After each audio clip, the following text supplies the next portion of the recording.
السلام علیکم ورحمۃ اللہ وبرکاتہ۔ آج کا ہمارا موضوع حدیث نبوی پر ہے، جو کہ ہے غائبانہ دعا جلدی قبول ہوتی ہے۔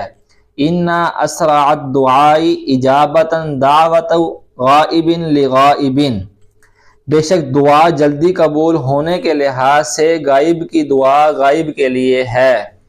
مطلب اس کا یہ ہے کہ سب سے جلدی دعا ہونے والی قبول جو ہوتی ہے کہ کوئی آدمی غیر موجودہ شخص کے لیے دعا کرے، یہ سب سے جلدی قبول ہوتی ہے، خصوصاً فرض نماز کے بعد، کیونکہ حدیث شریف میں آتا ہے کہ فرائض کے بعد اور تہجد کے وقت دعا قبول ہوتی ہے، اور جمعہ کے دن خاص طور سے ایک ساعت، ایک گھڑی، ایک لمحہ ایسا ہوتا ہے جس میں دعا ضرور قبول ہوتی ہے، لیکن اس کا علم واضح طور پر مخلوق کو نہیں دیا گیا کہ وہ کون سی گھڑی، کون سی ساعت اور کون سا لمحہ ہے۔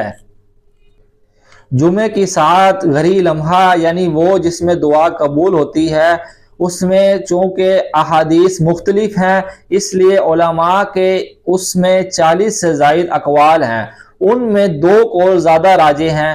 نمبر 1 کہ جب امام خطبے کے لیے ممبر پر بیٹھتا ہے اس وقت سے لے کر نماز ختم ہونے تک، اور دوسری گھڑی عصر کے بعد غروب سے پہلے آخری 1 گھنٹہ۔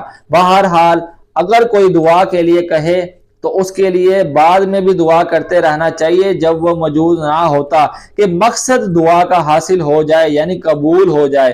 جب قبول ہو جائے گی تو پھر وہ بھی اس کے لیے دعا کرے گا۔